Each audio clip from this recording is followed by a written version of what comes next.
ఇక ప్రయోజకురాలవుతుంది. త్వరలోనే ఆమె ఒక ప్రాక్టీస్ చేసుకుంటుంది స్వతహాగా. తర్వాత పెళ్లి చేయాలి. ఎన్నో కలలు కన్నటువంటి కూతురు కళ్ళ ముందే ఇలా చూసుకుంటే గనుక ఏం మాట్లాడాలో అర్థం కావట్లేదు. మీరు అంటే ఇలాంటి వాళ్ళపైన ఎలాంటి శిక్షలు వేయాలి అసలు? ఫస్ట్ ఆఫ్ ఆల్ జరిగింది చాలా చాలా అన్యాయము.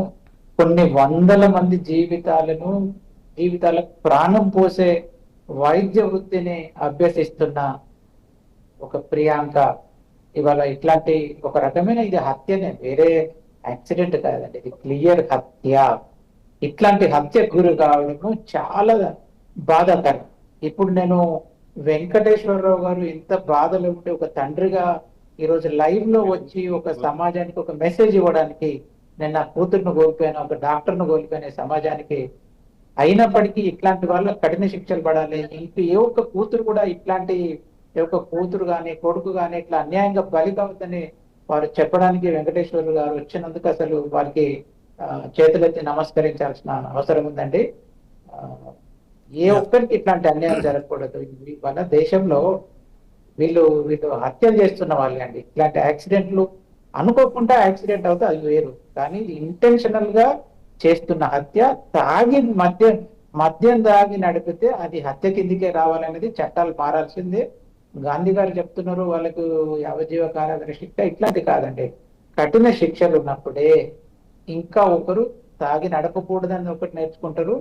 ఇట్లాంటి ఇంటెన్షనల్ యాక్సిడెంటల్ డెత్ కు కారణం కాకూడదని చెప్తున్నారు. ఇప్పుడు మన తెలంగాణ స్టేట్ లో సెలబ్రిటీస్ పిల్లలు, పొలిటీషియన్స్ పిల్లలు, ఎమ్మెల్యేస్, ఎంపీల పిల్లలు కూడా మనకు 2-3 ఉన్నాయి. ఇప్పుడు షకీల్ కేసు జరిగింది, ఎమ్మెల్సీ మాజీ ఎమ్మెల్యే వాళ్ళ అబ్బాయి ఏం నడిపారు, వాళ్ళ పని మనిషి మీద ఆ కేసు పెట్టడానికి ఏం ప్రయత్నాలు జరిగినాయి, అబ్బాయిని దుబాయ్ పంపడానికి జరిగిన ప్రయత్నాలు, ఇంకా చాలా చోట్ల చాలా సెలబ్రిటీస్ పిల్లలు ఫ్లాషీ కార్స్ వేసుకొని high speed Banjara hills, Jubilee hills లో ఈ రాత్రి కూడా రేసింగ్ జరుగుద్దండి.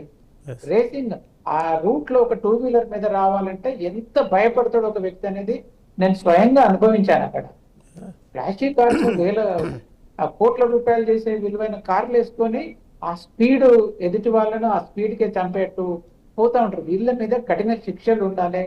ఎంతమంది వీళ్ళు పట్టుబడినప్పుడు ప్రజలు చెప్తా ఉన్నారు, ఎలాంటి శిక్షలు ఇస్తా ఉన్నారు, రాజకీయ ఒత్తిళ్లు ఎట్లా పనిచేస్తున్నాయి, వీటిని అన్నిటినీ ఒక సామాజిక కోణంగా చూసి కఠిన శిక్షలు తప్పకుండా వేయాలి. వాళ్ళని ఎక్స్పోజ్ చేయాలండి. ఇగో ఇతను ఈ శిక్షలో బయటపడ్డాడు, ఇతనికి ఈ శిక్ష పడింది, ఈ శిక్షతోటి ఈ నేరం చేశాడు, ఈ శిక్ష పడింది.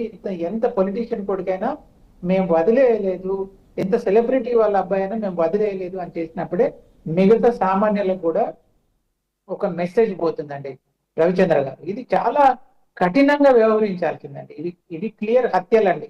ఈరోజు దేశంలో ప్రతి రోజు మనకి ఒక 502 మంది రోడ్ యాక్సిడెంట్ల ద్వారా చనిపోతున్నారు. రకరకాల యాక్సిడెంట్లు 502 మంది చనిపోతున్నారని మన ప్రభుత్వ గణాంకాలే చెప్తున్నాయి. అంటే ప్రతి గంటకు ఒక 20 మంది ఈ రోడ్ యాక్సిడెంట్లలో చనిపోతున్నారు, రకరకాల యాక్సిడెంట్లు చనిపోతున్నారు.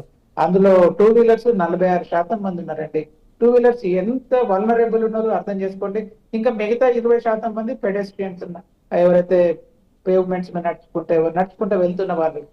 46+20% కలిపితే 66% మంది 2 వీలర్ గానీ నడుచుకుంటూ వెళ్తున్న వాళ్ళు గానే ఎక్కువ మంది చనిపోతున్నారు. ఇవన్నీ మనం ఆలోచించాల్సిన విషయాలు.